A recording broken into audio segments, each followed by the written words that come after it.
सभी को नमस्कार। मैं कौशल कुमार और स्वागत है आपका हमारे चैनल स्टडी विद कौशल में। आज हम लोग हिंदी टिप्पण एग्ज़ाम के बारे में कुछ प्रीवियस ईयर क्वेश्चन जो भी पूछे गए हैं उनको देखेंगे और कुछ एक्सपेक्टेड क्वेश्चन को देखेंगे जो एग्ज़ाम में आने की संभावना है।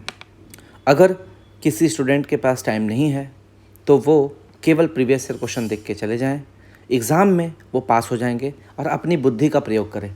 अगर प्रीवियस ईयर क्वेश्चन से हटकर कोई नया प्रश्न पूछता है तो जितने भी प्रीवियस ईयर क्वेश्चन मैंने बताए हैं आपको, अगर वो याद है तो उसी में से कुछ चुन के आप वहाँ पर परफॉर्म कर सकते हैं और कुछ अपने दिमाग का यूज करके आप एग्ज़ाम में हल्का भी अगर फैक्ट्स और फॉर्मेट सही लिखते हैं तो आप एग्ज़ाम में आसानी से पास कर जाइएगा।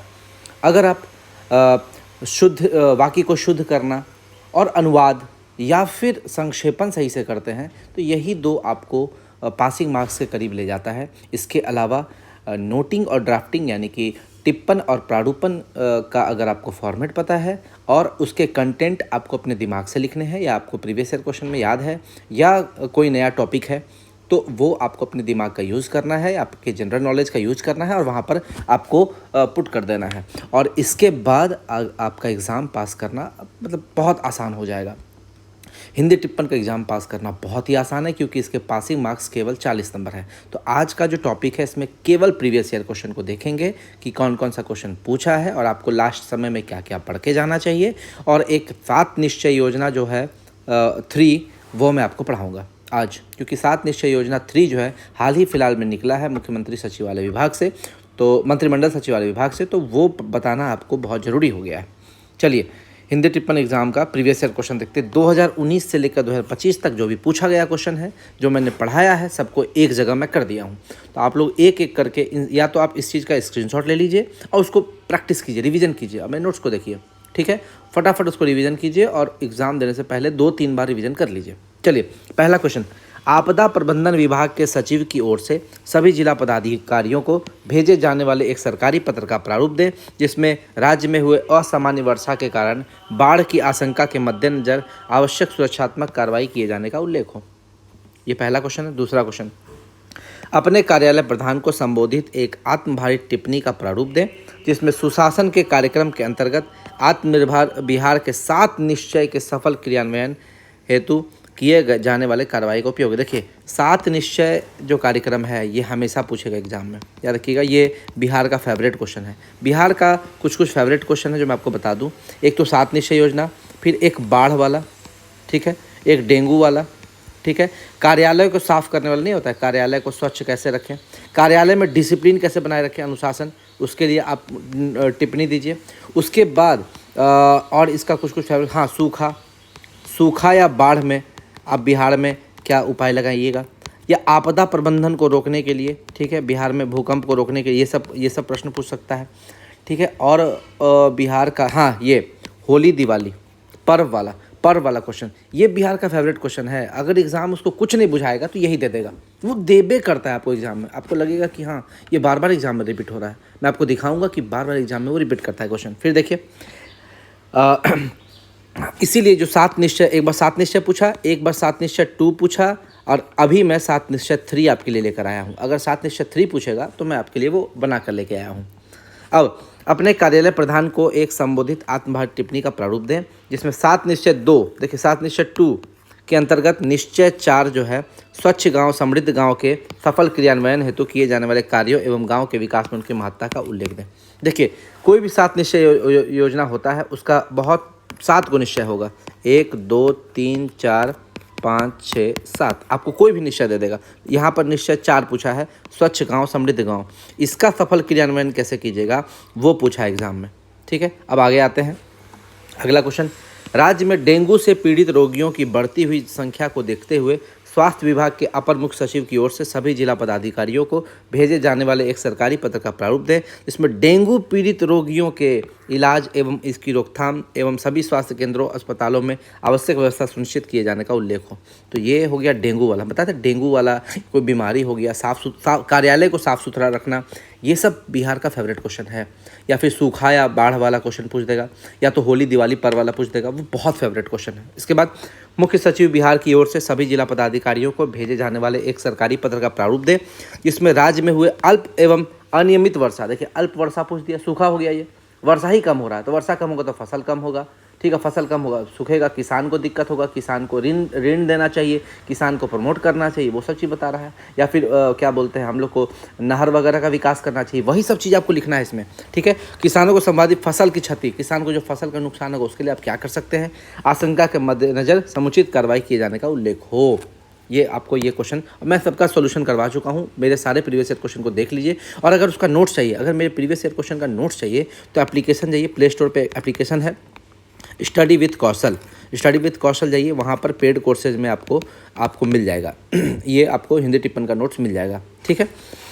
अगला, अपने कार्यालय प्रधान को संबोधित एक आत्मभारित टिप्पणी का प्रारूप दें जिसमें कार्यालय अभिलेखों के सुव्यवस्थित रखरखाव के साथ कार्यक्रम को साफ एवं स्वस्थ वातावरण प्रदान करने हेतु किए जाने वाले कार्य योजना की रूपरेखा भी उल्लेखित हो, ठीक है। ये आपको बोल रहा है अपने कार्यालय को साफ सुथरा, बोले थे ये फेवरेट क्वेश्चन है, कार्यालय को साफ सुथरा रखना है या कार्यालय में डिसिप्लिन बनाना है या कार्यालय में बायोमेट्रिक उपस्थिति वाला है ना, बायोमेट्रिक उपस्थिति कि सब लेट से आ रहा है, टाइम पे नहीं आ रहा है, कार्यालय में अनुशासन की कमी हो गई है तो उसको कैसे सुधारें, तो इस टाइप का प्रश्न एग्जाम बार बार पूछता है। अगला क्वेश्चन देखिएगा, ये देखिए 19 में भी पूछा है, 21 में भी पूछा है।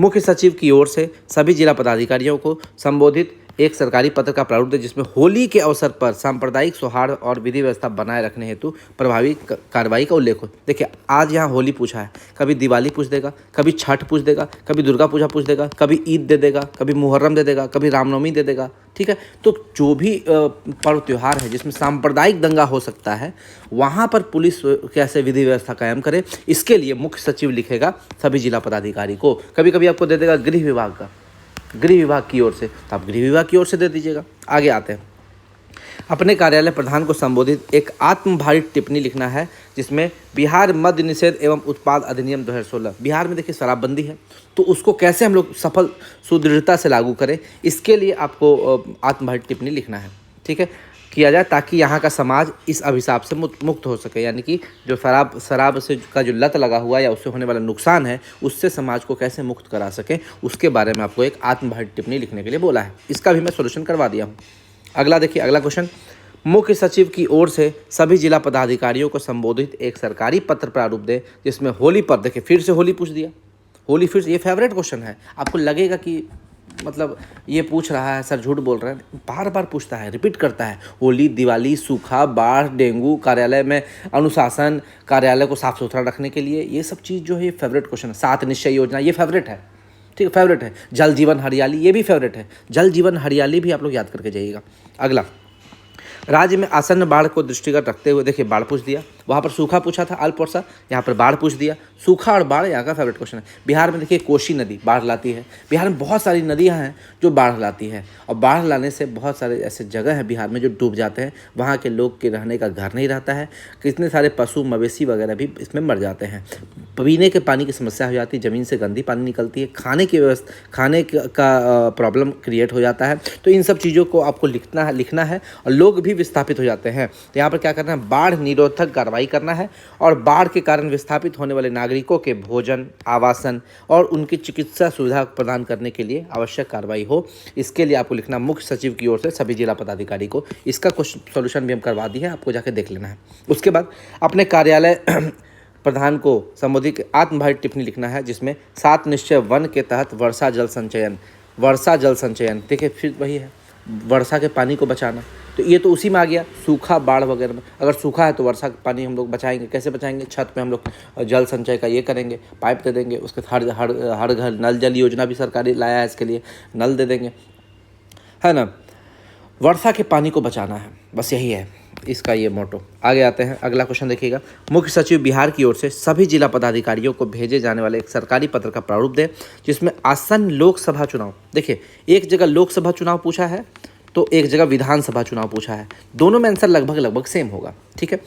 यहाँ पे लोकसभा आम चुनाव को ध्यान में रखते हुए जिला अंतर्गत मतदान केंद्रों पर आवागमन के साथ साथ अन्य आवश्यक सुविधाओं की व्यवस्था करने हेतु समुचित कार्रवाई किए जाने का उल्लेख हो। कभी हो सकता है लोकसभा चुनाव हो, ठीक है, कभी विधानसभा चुनाव हो, या कभी आपको लोकल चुनाव हो, यानी कि मुखिया वगैरह का, नगर पालिका और पंचायत का चुनाव हो, उसके लिए भी क्वेश्चन पूछ सकता है। आपको तीनों पे एकदम फोकस रहना है। सॉल्यूशन एक ही होगा, मतदान केंद्र को आपको ठीक करना है, वहाँ पे बिजली पेयजल ये वगैरह की व्यवस्था देखनी है, ठीक है। उसके बाद जिला में जहाँ पर जो संवेदनशील क्षेत्र है वहाँ पे पुलिस का तैनात करना है, पुलिस बल को तैनात करना है। उसके बाद आपको देख लेना है कि मतदान केंद्र में दंडाधिकारी की नियुक्ति, पुलिस बल की नियुक्ति, ठीक है। और जो वोटर्स मर गए हैं उनकी सूची हटाना, या जो वोटर्स नए ऐड हुए उनकी सूची ऐड करना, ठीक है। ये यही सब चीज़ काम है, और ये मैं आपको बता चुका हूँ, इसीलिए आपको ये सब याद रखना है। अगला देखिएगा, ये 19, 20 और 24 में पूछा है जल जीवन हरियाली। तो जल जीवन हरियाली फेवरेट क्वेश्चन है, फेवरेट, ठीक है, इसलिए मैं यहाँ लिख दिया हूँ। अपने कार्यालय प्रधान को संबोधित एक आत्मभाषी टिप्पणी का प्रारूप दे जिसमें जल जीवन हरियाली अभियान के तहत किए जा रहे कार्यों का उल्लेख करते हुए इनके प्रभावी अनुपालन एवं अनुश्रवण हेतु समुचित कार्रवाई किए जाने का प्रस्ताव हो। देखिए, अभी आपका एग्ज़ाम जो अगस्त में हो रहा है, आने वाला क्या है, आने वाला है दिवाली, छठ, दिवाली या छठ। तो संभावना है कि ये दिवाली और छठ के बारे में पूछे। उस समय जब क्वेश्चन पूछा था तो लोकसभा का इलेक्शन था, विधानसभा का इलेक्शन था, तो विधानसभा लोकसभा इलेक्शन से संबंधित प्रश्न पूछा था। अभी संभावना है कि दिवाली छठ वगैरह का क्वेश्चन पूछे, उसमें विधि व्यवस्था कैसे संधारित करेंगे उसके बारे में पूछे, कार्यालय को साफ सुथरा करने के बारे में, सूखा बाढ़ के बारे में पूछ सकता है। ये सब आप लोग प्रिपेयर होकर जाइए। फिर अगला क्वेश्चन देखिए, मुख्य सचिव बिहार की ओर से सभी जिला पदाधिकारियों को अपने अपने जिला में होली, देखिए फिर से होली पूछ दिया, होली के अवसर पर सामाजिक सांप्रदायिक सद्भाव, ठीक है, तो ये भी हम आपको करवा चुके हैं। आगे आइए, अपने कार्यालय प्रधान को संबोधित एक आत्मभाषी टिप्पणी का प्रारूप दें जिसमें अंतर्राष्ट्रीय महिला दिवस पर, ये अंतर्राष्ट्रीय महिला दिवस था, उसमें कार्यालय में कार्यरत सभी महिला कर्मियों को उनके कार्यों एवं योगदान हेतु कार्यालय प्रधान द्वारा प्रशस्ति पत्र दिए जाने का प्रस्ताव हो। ये हम करवा चुके हैं, ये हम कल या परसों ही करवाया है। अगला क्वेश्चन देखिए, मुख्य निर्वाचन पदाधिकारी बिहार की ओर से सभी जिला पदाधिकारियों को अपने अपने जिला में आसन विधानसभा चुनाव, देखिए विधानसभा पूछ दिया, एक बार लोकसभा पूछा था, एक बार विधानसभा पूछ दिया है।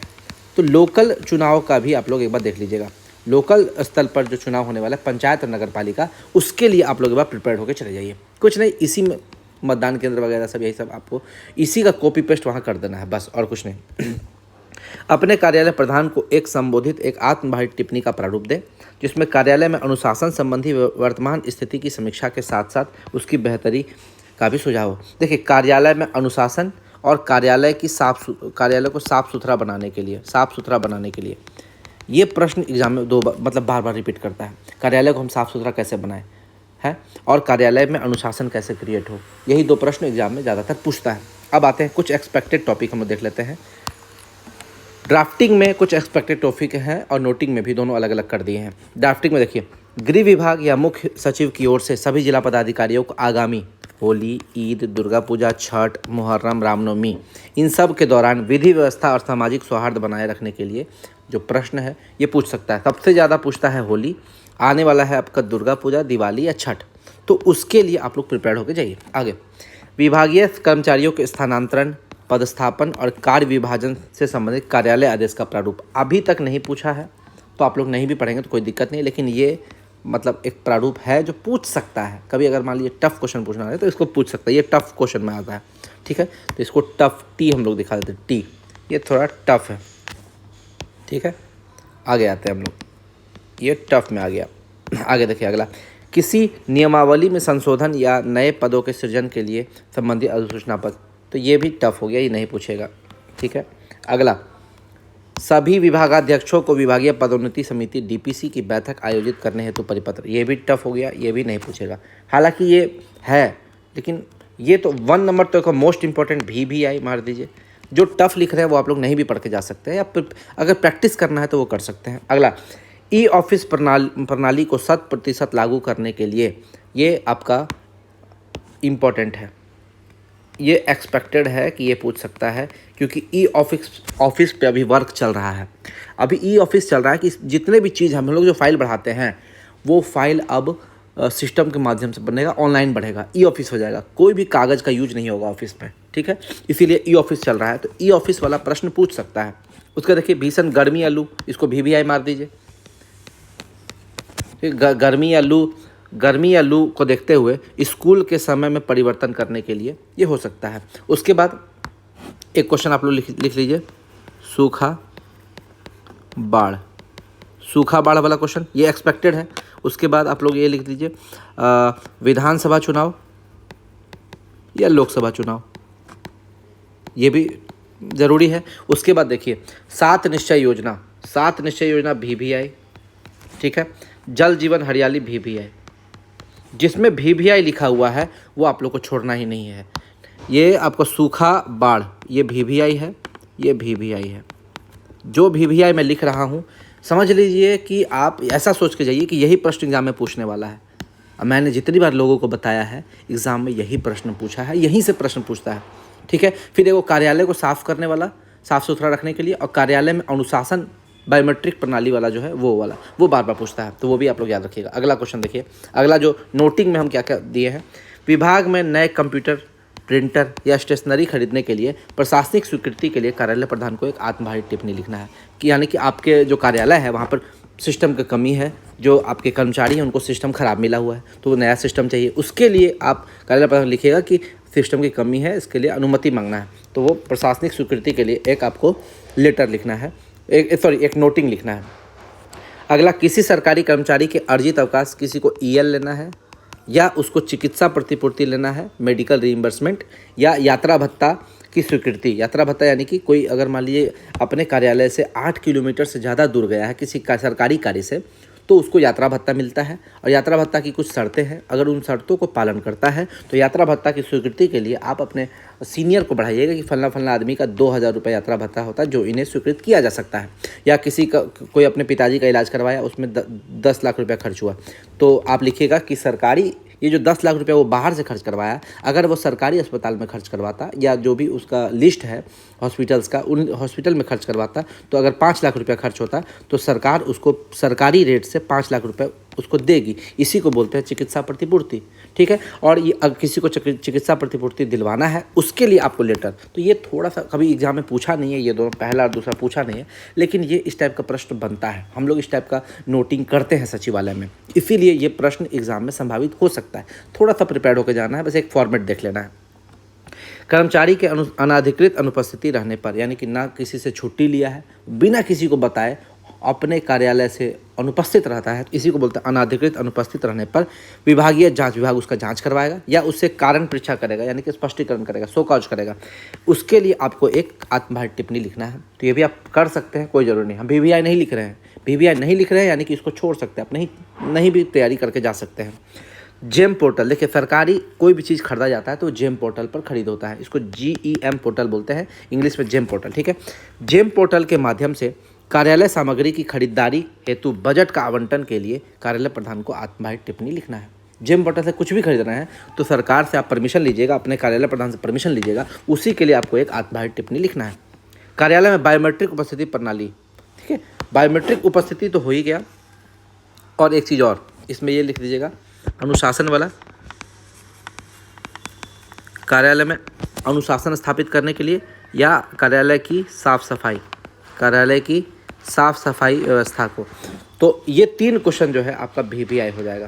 तो एक इसको आप लोग प्रैक्टिस कर, यही प्रश्न आपका एग्जाम पूछता है, या तो बायोमेट्रिक उपस्थिति प्रणाली, या तो कार्यालय में आप अनुशासन कैसे बनाइएगा, लोग लेट से आता है, लंच में भाग जाता है 2 घंटे के लिए, बताए हुए हैं वो वाला, और एक कार्यालय में साफ सफाई, कहीं भी कचरा फेंक देता है, ठीक है, खाना खाने जाता है तो बेसिन जाम कर देता है, ठीक है, अपना जहाँ बैठता है वहाँ पर सामान को ऐसे ही बिखरा देता है, खाना खाता टेबल साफ़ नहीं करवाता है। भाई अपना टेबल तो वो साफ़ करेगा ना, या करवाएगा, पियून है तो पियून से करवाएगा, उसको ऐसे ही नहीं छोड़ना है, तो उसी को बोलते साफ़ सफाई रखना।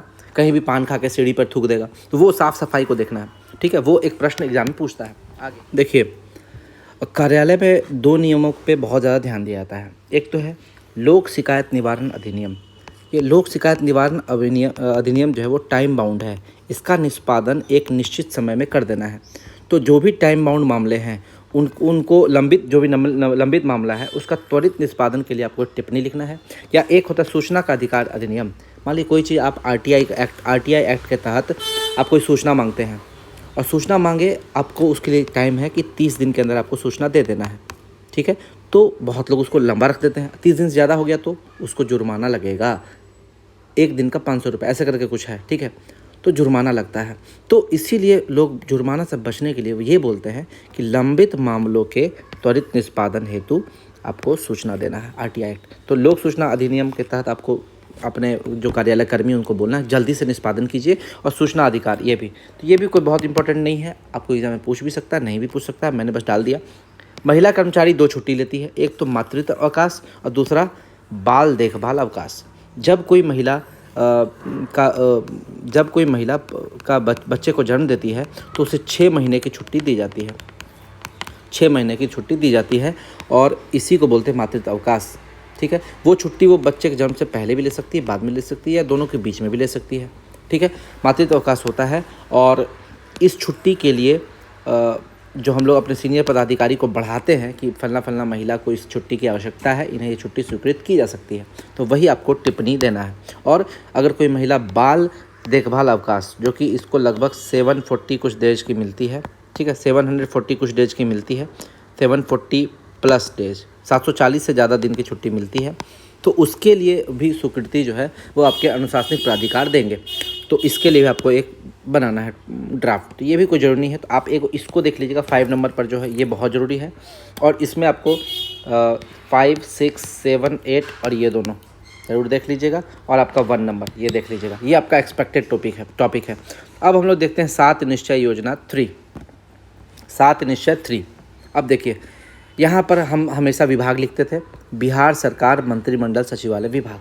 ठीक है, संख्या 5/म ज सी विविध, जो भी है आप यहाँ कुछ भी लिख दीजिएगा ना। मान लीजिए म स का मतलब हो गया मंत्रिमंडल सचिवालय, ठीक है, सी का मतलब हो गया जन शिकायत, सी का मतलब जन शिकायत।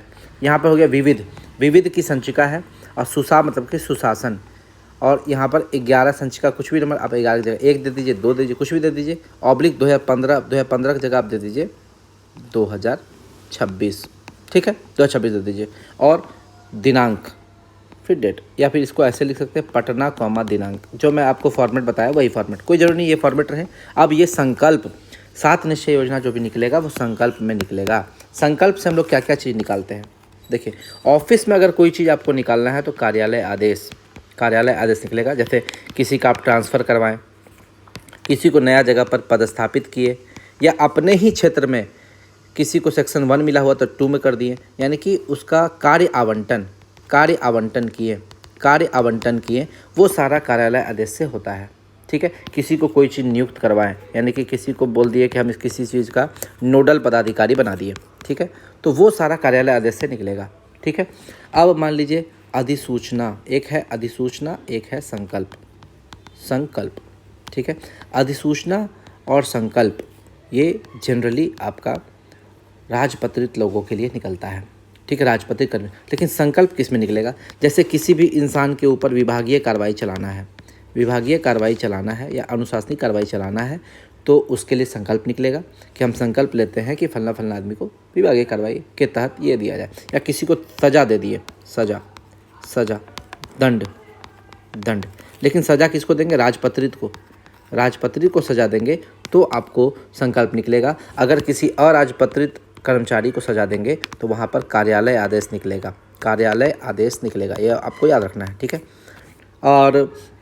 और संकल्प कहाँ निकलेगा बताते हैं। अगर मान लीजिए किसी HRA में इंक्रीमेंट हुआ, मान लीजिए हम लोग का HRA अभी 20% है, आने वाले समय में 25 हो जाएगा, 30 हो जाएगा, तो HRA में बढ़ाएंगे तो वहाँ पर भी संकल्प निकलेगा। अगर किसी का DA में बढ़ोतरी हुआ, DA बढ़ा, तो वहाँ पर भी आपको निकलेगा संकल्प। तो किसी भी चीज़ में हम लोग का सेवा में कुछ इंक्रीमेंट करना है, वहाँ संकल्प निकलता है। तो यहाँ पर 7 निश्चय योजना निकल रहा है, सरकार की तरफ से एक नया योजना की शुरुआत हो रही है, यहाँ संकल्प निकल रहा है कि हम ये योजना का शुरुआत करते हैं या इसका सफल क्रियान्वयन के लिए शपथ लेते हैं, संकल्प लेते हैं।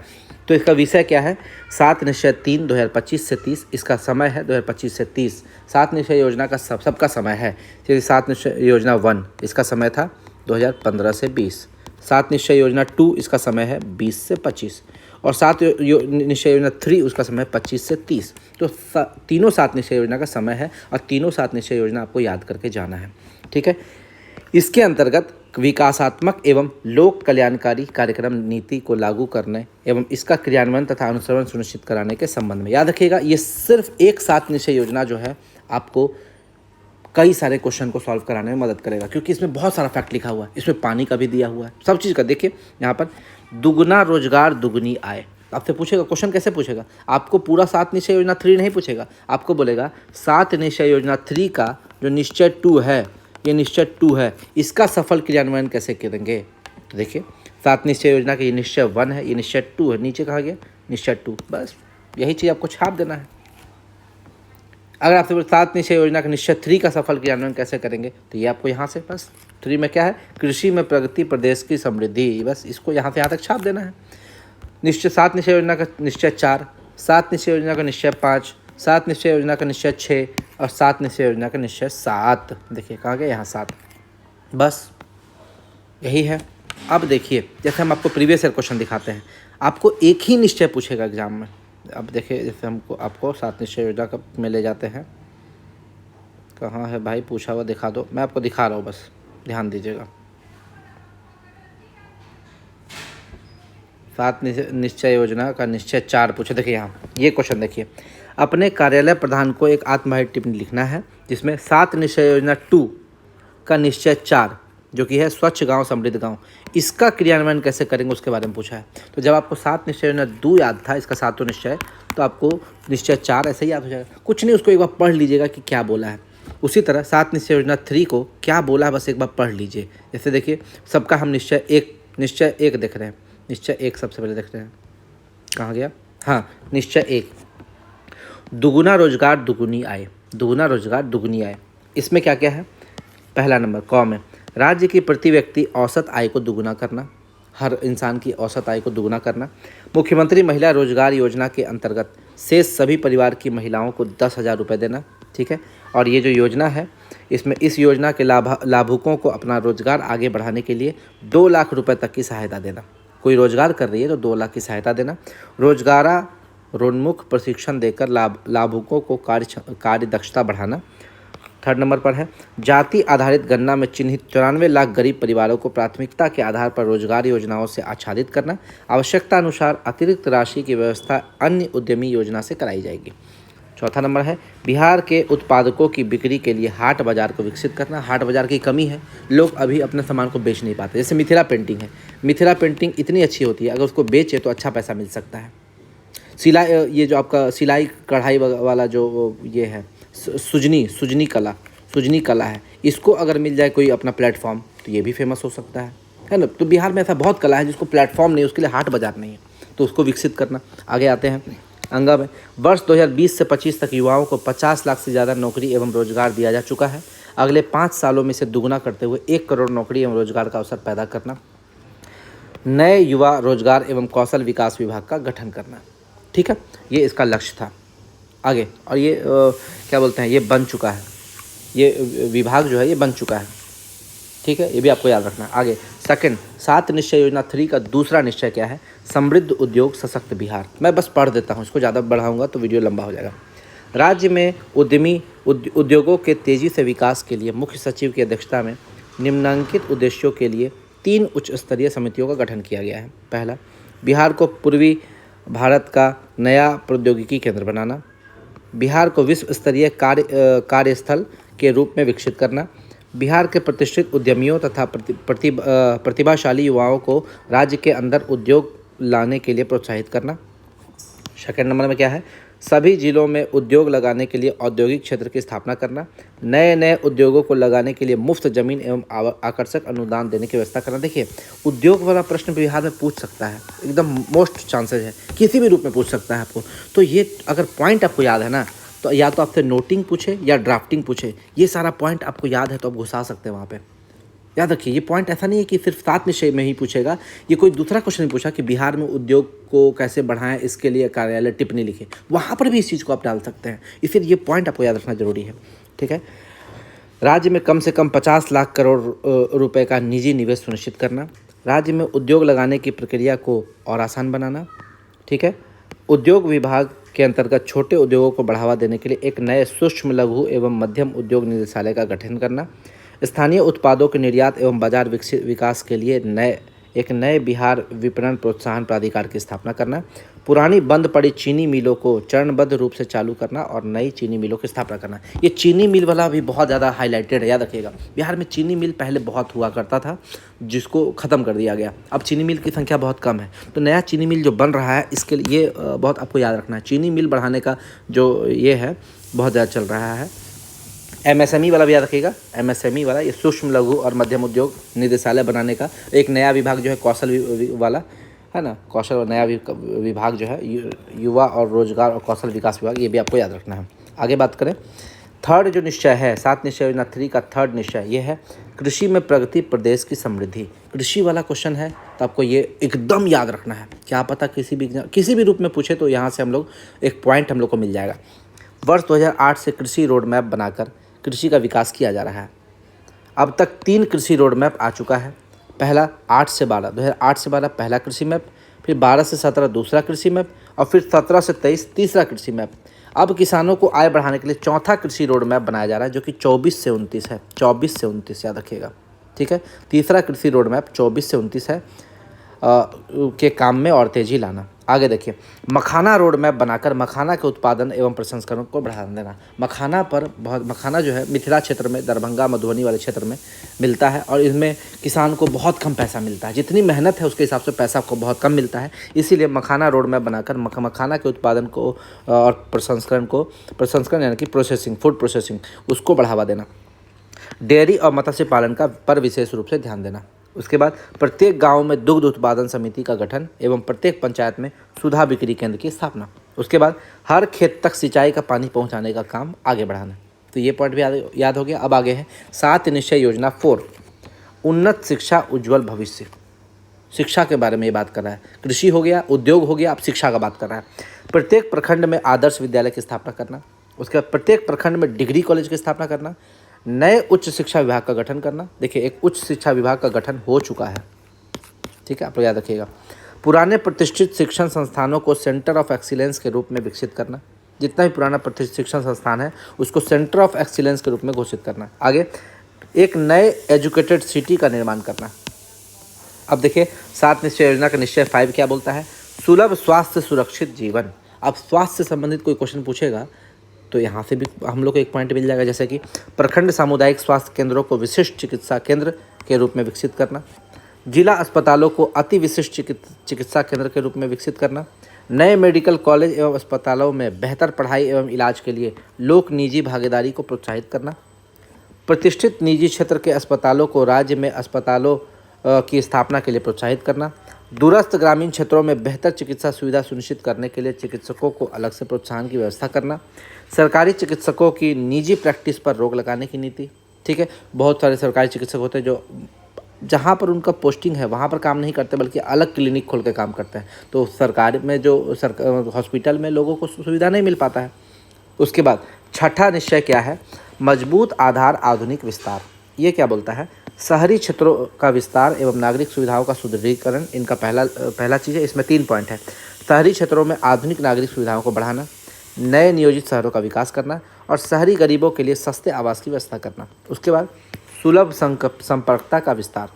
इसमें 5 नए एक्सप्रेसवे सड़कों का निर्माण करना है टारगेट, और ग्रामीण सड़कों का चरणबद्ध ढंग से 2 लेन चौड़ीकरण करना। ग्रामीण सड़क अभी तक 1 लेन ही होती थी, तो इसका कहना है कि ग्रामीण सड़क को भी 2 लेन कर देंगे। तो गांव में भी आजकल जो ये लेकिन सब गांव को नहीं करेंगे। कुछ गांव में संपर्कता बहुत ये है, क्या बोलते हैं, लोगों की जनसंख्या कम है, इसीलिए वहाँ पर 2 लेन की आवश्यकता नहीं है। उसको चुनेंगे जहाँ पर गांव की आबादी ज़्यादा है वहाँ पर 2 लेन की व्यवस्था करना और उसका चौड़ीकरण करना, ये उद्देश्य है।